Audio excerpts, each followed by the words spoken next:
Welcome to another Friday night. We're looking at life traps or patterns of survival that children developed in early childhood because of the danger of their neglect or abuse, and they allowed them to survive. But now what they have found in adult life is that those very survival skills and tools and the patterns that developed in their thinking and emotions and behavior are now really messing up their adult relationships and their adult life.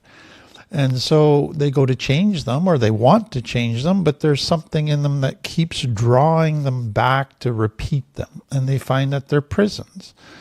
And so tonight I want to look at two that I'm going to really combine, and it's approval seeking and attention seeking. And they're not identical, but they overlap, and there's similar core issues, and so that's why I want to put them together. So approval seeking is, I need you to like me. I need you to approve of me. I need you to admire me, to respect me. Attention seeking is, I just need you to see me. Now, hopefully when you see me, you're going to approve of me and respect me and admire me. But that's not the top priority. I'm just desperate to be seen. So let me give you an example. Take a girl, a very beautiful girl, but she grows up in complex trauma and has never felt totally seen or totally loved. But what she has learned early on in life is that she gets a lot of positive attention from men when she flirts or when she wears something provocative. And she loves that attention. She doesn't get it at home, and so it just feels so good. And it gives her a feeling of being desirable. It gives her a feeling of power, that she can wrap these people around her finger now. It's a wonderful feeling for her. But over time, she begins to realize that all of the attention she gets is people aren't really seeing her. They're just seeing her sexuality, and all the attention is physical, sexual. And so she begins to resent that. She begins to feel used. And so she realizes, wow, they still don't see me. They only see a fantasy of me. And so she decides, I'm going to quit this. I'm going to quit being provocative. I'm going to quit flirting. I don't want this kind of attention. But she also sees that she's been manipulating men to try to get them to give her attention, and she's really, really upset with herself about how she's manipulated people all her life. And so she decides to quit, and she's proud of her decision, and she goes for a week without flirting or doing anything provocative. But the problem is, nobody gives her attention. Nobody fawns over her. Nobody gives her that look. And all of a sudden, all of the old feelings of being unseen and unloved and not worth anything and not being desirable all come flooding back. But she doesn't want to give in to flirting because she knows that leads to sexual, physical desires in others. And so she decides, I'm going to just sit in this feeling of being unloved and unseen and not desirable, this loneliness. I'm just going to sit in it, and maybe over time people will begin to see me for who I am. So she sits in it for a week, and she still doesn't get any attention. After a while, she goes, I can't live like this. This is too much. I need to be desired. I need attention. I love that feeling. And so she goes back to flirting and doing provocative things. And so she hates it, but she can't stop doing it. She wants to quit doing it, but she has to do it. It's become a prison for her. So that's what we're talking about here. Now, when we talk about this attention seeking and this approval seeking, there's really kind of two types. There's the very overt, in your face. They don't hide the fact that they're trying to get attention, be the center of attention, be noticed, be approved of, looking for compliments. And then there's the very covert, where they drop hints. They fish for compliments without really coming out and saying that they're fishing for compliments. They put themselves down, but really it's so that you'll build them up and say, oh no, you're wonderful. They give you gifts. They do little things for you, hoping that you will approve of them and give them compliments. So it's very much covert.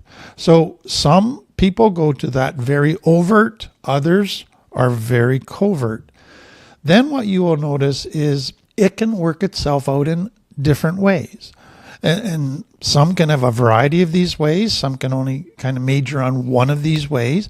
But some, their attention seeking and approval seeking is very much in the verbal realm. They're bragging, they're telling stories, sensational stories. They're gossiping in order to get noticed and get approval. So it's always kind of with their words. Others, they rely more on their actions. So they serve others, they accomplish things and look for rewards, and they look for recognition because of that. Others rely on their position. So if they get in a position that's prominent, a position that's prestigious, then they're going to get notice, they're going to get approval. So it's very much seeking position for them. Others, it's very much in social settings. They just impulsively do things to grab the limelight, to get noticed, to get approval. So it's very much within social settings, certain behaviors. And then others, they don't even try to do things to get kind of direct attention on themselves.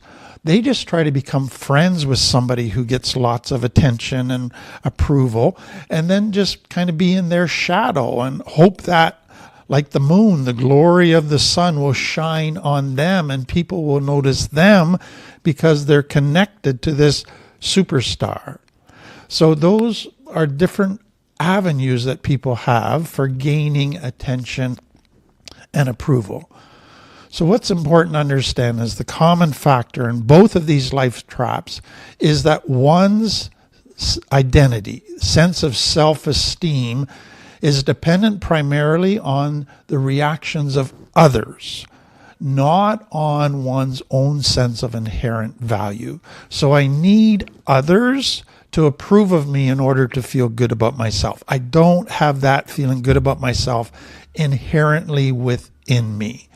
And so all of behaviors are trying to get others to keep feeding my need to feel good about myself. And so the person doesn't develop a secure sense of self. They continue to depend on others to provide the feelings of self.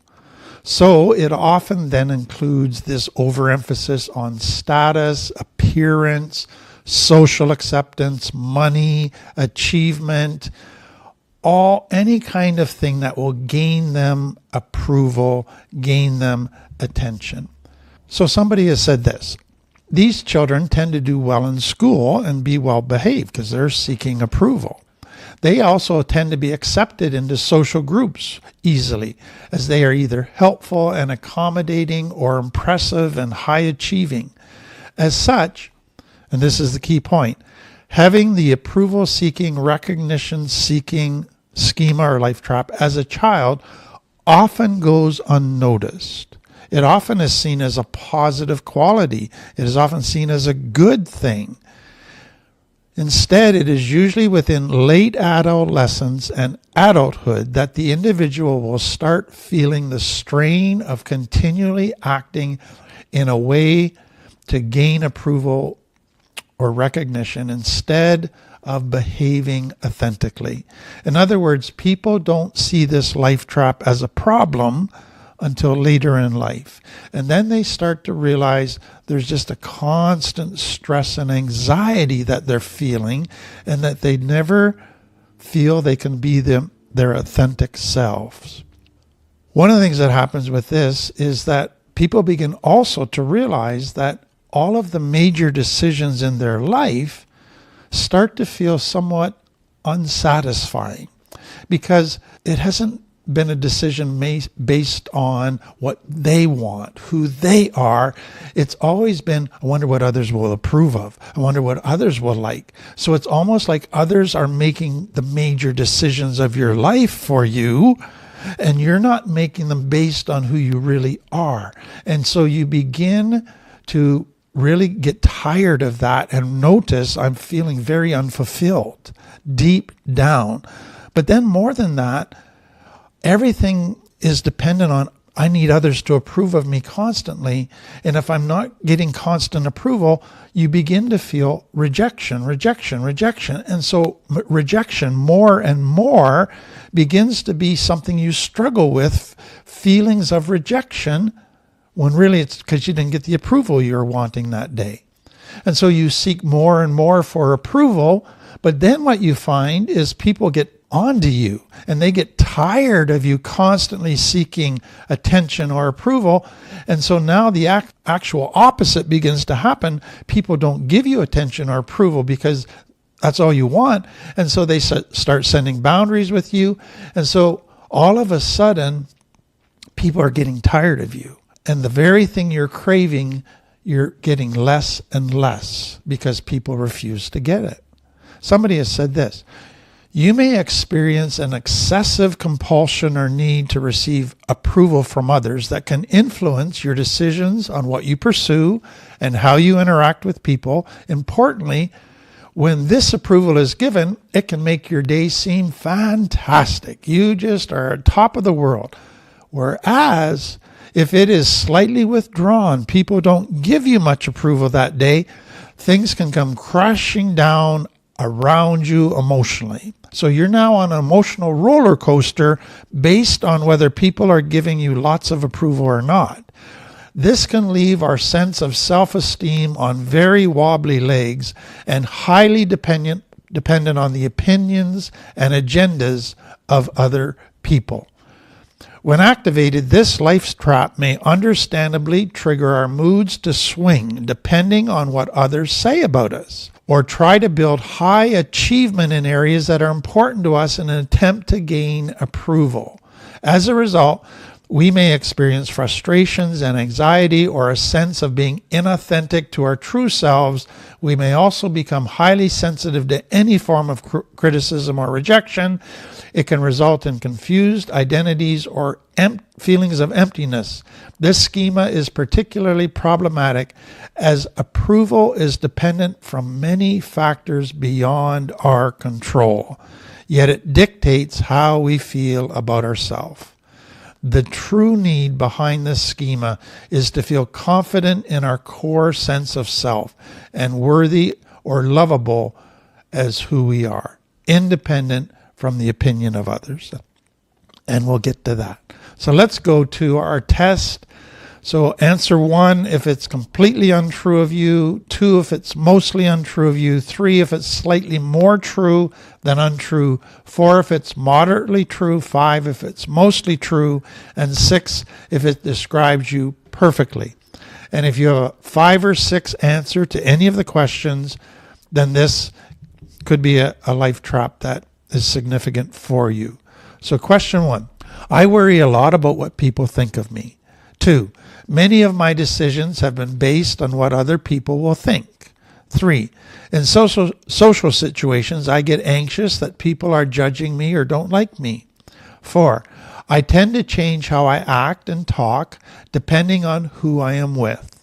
5, I don't feel like I have a strong sense of identity. 6, lots of praise and attention from others makes me feel worthwhile. 7, I want everyone to like me. 8, having money and status is really important to me. 9, my self-esteem is very dependent on what other people think of me. 10, I tend to dwell on what I have said or done, worrying that I might have offended someone. So scoring 10 to 19, this life trap probably doesn't apply to you. 20 to 29, it might apply to you occasionally. 30 to 39 probably is an issue for you. 40 to 49, probably an important life trap in your life. And 50 to 60, definitely probably one of your core life traps. Now I want to take those 10 questions and do a deeper dive into the characteristics of a person with attention seeking or approval seeking as a life trap. So you find yourself frequently recounting positive stories about yourself to show your positive qualities to the people around you. So whenever you talk to somebody, you go, "Hi, how are you?" But it's not that you're really interested in them and how they are doing. It's so they'll ask you how you're doing so you can start talking about yourself. Or you brag constantly, maybe subtle, non-subtle ways about your material wealth, your physical appearance, your personal successes. Or you push the envelope in social settings. You push people's buttons to get a rise out of them. That way they notice you. You get attention. Or you're always pulling a practical jokes on people. You're purposely controversial in conversations to provoke a reaction. You post excessively on social media, seeming to vie for as many likes and comments as possible. You make comments online or in person that seem calculated to make people feel uncomfortable or cross social boundaries. Or you're always needing to give advice to people. Or you engage in provocative, promiscuous, or exhibitionist behavior. You make frequent self-deprecating comments in an effort to get validated, in an effort to get people to say, "Oh, no, that's not true of you. No, you're really wonderful." You seem to act as though everything that happens to you is a catastrophe, even when it's not. So you create drama in order to get noticed. You seem to always want to be the center of attention. So in every situation, it's just like you're trying to draw the spotlight to, "Hey, I'm over here. Everybody notice me." You're super competitive. You always have to be the best at everything. You tend to see other people with similar strengths as you as the competition or as threats to your prestige. And so they're not people that you would see as someone to have a relationship with. No, they're the enemy. You have what might be described as a dramatic personality, that you're overly emotional beyond kind of what is appropriate for the situation. You find it hard to make decisions, big or small, without getting everybody else's opinions and get them to weigh in on it. You seek excessive reassurance from others that you've done or are doing the right thing. You feel unconfident about decisions you've made or are making. You reject opportunities and experiences you want because you worry whether others will approve of it. You feel ashamed if someone questions or dislikes something you do or say. You fish for compliments by pointing out achievements and seeking validation. You exaggerate or embellish stories in order to gain praise or sympathy. You pretend to be unable to do something, so almost a learned helplessness, in order to get others to rush in and teach you or do it for you or help you. You ruminate over social interactions and experience feelings of self-doubt about decisions you made, which results in lots of anxiety. So this lack of praise or recognition, if you experience lack of praise or recognition, causes you all of a sudden to not feel very worthwhile as a person. You just feel shame. Or you get anxiety if you're not getting the recognition that you thought you would be getting in a certain situation. Or you feel less important if you didn't receive attention at work or recognition at work or in a social setting that you thought you would get. All of a sudden, you can't look people in the eye. You just don't feel as important.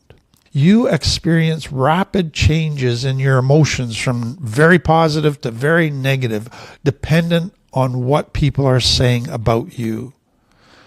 The goals you choose for your life are actually based on what others think you should do, not on what you really want. You change your behaviors depending on who you are with. You pay particular attention to what it takes to fit in well with the group you are with. You struggle with jealousy issues. You have a deep fear that you will remain unloved and unseen if you don't do these behaviors. You are driven, a workaholic. You're never able to relax because you're always needing to do something to get approval or recognition. So many with this life trap have unrelenting standards. So if I'm going to get recognition, if I'm going to get approval, then I have to be the best. I got to meet this standard. And those standards are often unrealistic. So those are the characteristics. So I don't know how you see yourself after going through that. You might, for the first time, begin to realize, okay, I've got some issues here. So where do they come from? What is this about? So instead of beating yourself up and say, oh, I got to stop this approval seeking or attention seeking, why do I do that? Where does this come from? So kind of three big things that come out of complex trauma.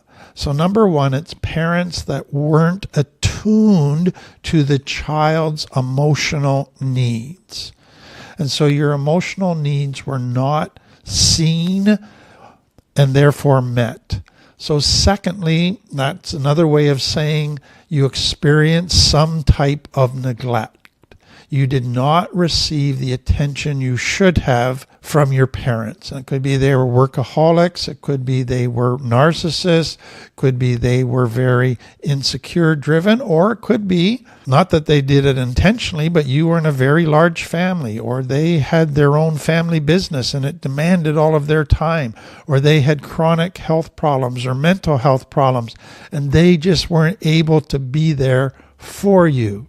Another part of this is every child needs validation. That's one of our emotional needs. They need to be told, you're good at that. Hey, you are this way. You did a great job there. That's how a child learns who they are. That's how a child begins to get a good, positive self-identity.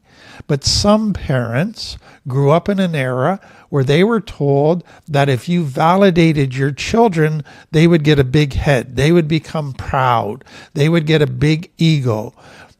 And so parents purposely didn't validate their children, wanting to keep them humble. But it had the reverse effect. It created shame. So based on inaccurate teaching, parents often did not validate their children sufficiently. So what happens for a child whose need for validation is not met in a consistent way is they can go in one of two directions. So they can suppress the need for validation. So basically that means suppress all of my needs. Because if I express my needs, and I should get validation, but I get rejection, I get punishment. In other words, I get pain.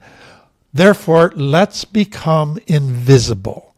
Let's not need validation. Let's not have needs. Let's make no demands. So children like this often become invisible children. They develop a rich fantasy world. They become a loner. They become self-sufficient. That's what they need to do to not go through the pain of not being validated. Now the challenge, if I can give as an aside, for many invisible children when they come into recovery is that when they begin to realize, I need to make myself visible. I need to put my needs out there. I need to express my desires. I need to try things and do things. All of a sudden they feel guilty. All of a sudden fear kicks in. I'm going to get rejected. I'm going to get judged. I'm going to get punished. And so for them to come out of invisibility into healthy expression of needs creates tremendous fear. It is a very difficult thing, and they often feel guilty doing that. So just be aware of that. But the second thing that can happen when a child is not validated is that they then go to developing a hyper need for validation, a hyper need for approval, a hyper need for recognition. It becomes this black hole that can never be satisfied, an itch that just can't be scratched sufficiently. So with attention seeking, this is so important to understand. A child that is neglected, they will do things to gain attention. They will make attention-seeking behaviors. It's not to be bad. It's because they want to connect. It's a bid for connection. It's please notice me so that you will connect with me. So it's driven by this huge need for connection that every child has. But if the parents don't connect, and then judge the child for the attention-seeking behavior, the child begins to go, I'm bad, nobody wants me because I'm not good enough, so shame develops, this deep self-identity that sees itself as negative, that sees itself as bad, unlovable, not good enough. And so then what comes out of that is, but I still want to be seen. I still want to be noticed. So I don't care if it's in a good way anymore. I just want to be seen. Hopefully people will connect, but if they don't, oh well, I just need to be seen. So now attention-seeking behavior can go into very many maladaptive forms, just wanting to be noticed. And for some kids, it can develop into almost rebellion. I am going to go to maladaptive attention-seeking things because I know my parents get mad at me for that. And that's going to pay them back for not giving me healthy attention. So the attention-seeking is a hyper need because of lack of validation, healthy validation. The approval-seeking, if you look at the shame that is developed, that I must not be good enough, and the child then doesn't have any positive feelings towards himself, but they want to be loved. They want to be approved. They want to feel good. So they can't give that to themselves. So they go looking to please others, to gain others' approval as a solution to their shame. So that is where this comes from. Now let me just show you some of the other things that parents can do that create this attention approval seeking life trap.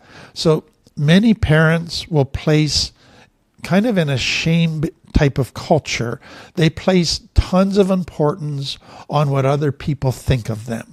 So they're always concerned with outward appearances or keeping up appearances.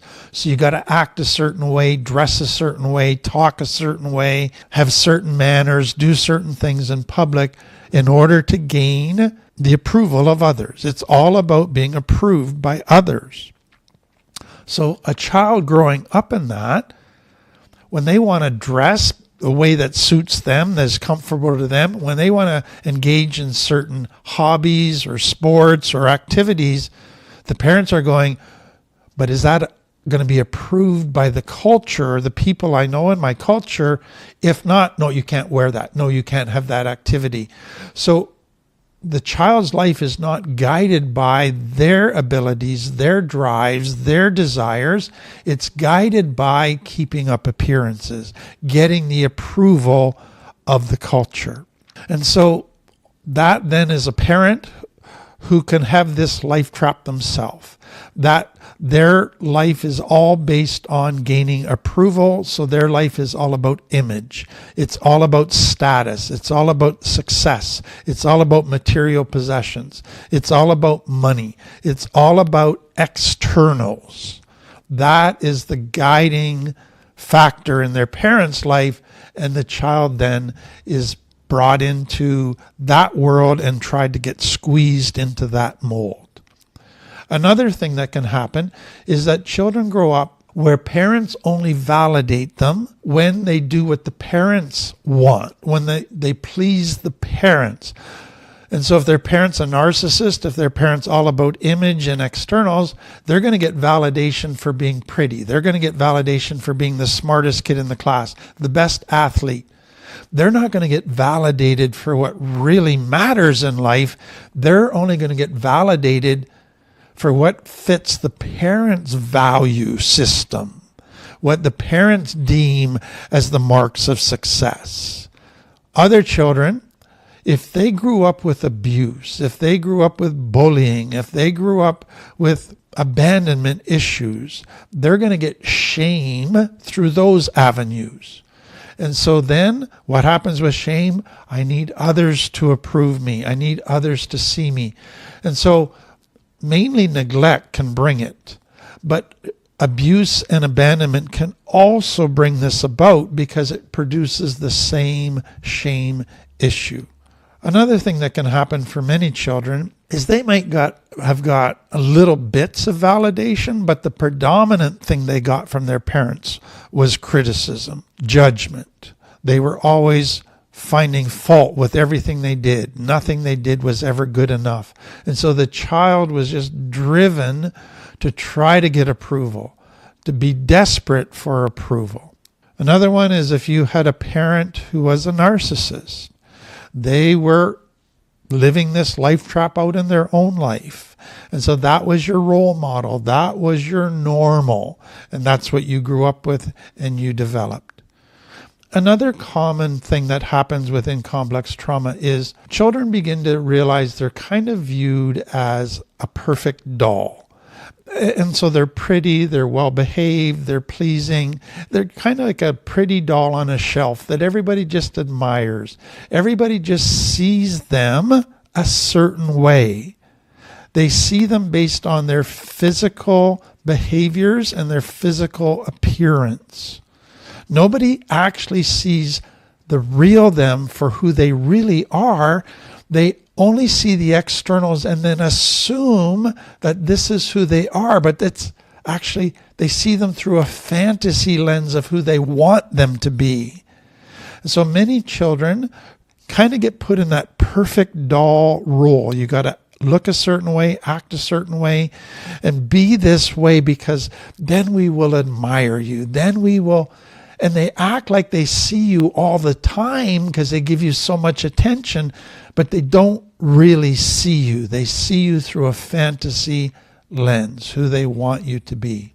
Some children are given by their parents roles. So in complex trauma, we talk about children developing roles to try to not get hurt, to try to get their needs met, to try to fix the family. But sometimes in complex trauma, children are assigned roles without even being told they're assigned roles. They just gradually pick up that they're expected to live a certain way.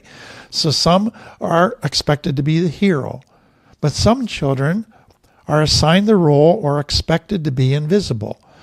That you're going to be the child that never makes demands. You're going to be the child that's going to be the flower on the wall. That's just there, pretty, no demands, invisible. And so many children have grown up feeling that subtle, constant expectation that they're never to draw attention to themselves, never to express needs, never to make demands, never be a burden. That's just what was passed on to them. Others, they had a sibling who was put into the hero role or the comedian role, and they got tons of validation from everybody for being such a wonderful child, for being so funny. But you weren't assigned the comedian role or the hero role, so you didn't get any validation. Some children, they learned that the only way they would get noticed was not by being good, not by doing positive things. Their parents wouldn't give them validation for that. So the only way they would get noticed is by being bad, by creating a crisis, by doing stuff the parents didn't want them to do. Then all of a sudden they got the attention they were seeking, the attention they would not get by being good. Some children were only validated for one thing: their brains, their looks, their body, their being funny, their being good at sports. And so when they realized, okay, I don't get any validation in life except for my athletic ability, my brains, my looks, they then made this commitment: I am going to be a pro. I am going to be the best at this. I am going to put all my attention into developing this ability, because in their mind, that's the only place their value came from. And so they were going to get it to have maximum value, and that became their obsession. So what I want you to see is that all of these things, can you see the shame component? All of the stuff that came out of neglect, not being validated, produced shame. Now, all the other things that the parents did produced shame. So shame is the underlying element here. And so approval seeking, attention seeking is all driven by shame. It's all trying to solve shame, but it doesn't work. So shame is this underlying issue. So instead of it working to solve shame, instead of it working to get positive validation, to get positive admiration, it begins to have the opposite effect. So we talked about, you begin to not know who you are because you're trying to please everybody else and be what they want. So you lose your sense of identity. You don't even know what your needs are, what your thoughts are, your feelings are after a while. Then you're not able to truly connect with people, because true connection requires authenticity, and you don't know what that is. And so you begin to realize that your relationships are all rather superficial. Then people start getting tired of you always wanting approval or seeking attention, and they stop giving it to you. They set boundaries. They end the relationship because you're wearing them out. Sometimes people begin to realize they're doing things for attention or approval that actually goes against their own deep values and beliefs. So now they're being hypocrites. Now they're doing stuff that's causing them to feel guilty. And it creates deeper and deeper insecurity, because all of my good feelings are dependent on others now. And I'm always worried about, are they going to approve today? What do they think about this? What about that? Deeper and deeper insecurity, which causes deeper and deeper stress in everyday life, deeper and deeper anxiety. And so many people get so overwhelmed by the anxiety, insecurity, stress of all of this that they go to fight, flight, freeze. Many end up in unhealthy behaviors, unhealthy medicating, numbing the behaviors through drugs, misuse of food, sex, etc. So you come into recovery. Now what do you do? What do you need to be aware of? Dangers. Be aware that it's so easy when you get into recovery and now you're with a new group of people who are also in recovery. It's really easy to slide back into wanting them to see you and notice you and approve of you, but using the old tools. Fear of being authentic. Fear that if they see you, they're going to judge you. And so let's go back to old behaviors. So be very aware of that. Some people go, okay, I was an attention seeker, approval seeker, so I need to go to the other extreme, the pendulum swing. So now I'm not going to do anything to put myself out there. Now I'm not going to serve others. Now I'm not going to be nice to others. Now I'm not going to do things for others because, oh, that might be attention seeking. That might be approval seeking. The issue is not the behavior. The issue is the motive behind the behavior. Why am I doing the behavior? Am I doing it because I want to be of service and love people, or am I doing it so that others will love me? That becomes the issue. It's not so much the behavior. Don't get focused on changing the behavior. Focus on changing the motive behind the behavior. But be aware of this. You're never going to have 100% pure motive. When you do a nice thing for others, you might be 80% just wanting to be loving, but there's maybe still a small percentage of you that's hoping that they're going to approve of you. Don't get hung up on, I need to not do something until 100% pure motive. You're probably never going to have 100% pure motive. Just keep working on growing so that your motive becomes more and more pure as time goes on. Also, be aware that if you have still lots of shame, which has shown itself and you're just shy, not wanting to put yourself out there, that you're probably going to be attracted to attention seekers. You're going to be attracted to attention seekers because attention seekers like to talk a lot. They like to dominate conversations. And for a shy person who goes, okay, I can just relax and hide here in the shadows and let them do all the talking. But what happens is you're setting up relationship dynamics that are unhealthy. You're setting up friendships that are starting off unhealthy with old unhealthy tools. So just be aware that you don't fall into those old patterns. So what do we have to do to heal? So I again say, begin by understanding, where did your attention-seeking, approval-seeking life trap come from? What were the things in your childhood that caused you to develop this hyper need for approval or for attention? List them. Begin to understand that. Then list the ways that you look for approval today. Of those characteristics we listed, which were the ones that are true of you? When are they triggered? When do you do them the most? Start really understanding what this life trap looks like specifically, uniquely for you in your life. Then look underneath that as to, okay, what is triggering this? So there's the shame issues, but it could be when I'm in certain situations, new people, social settings.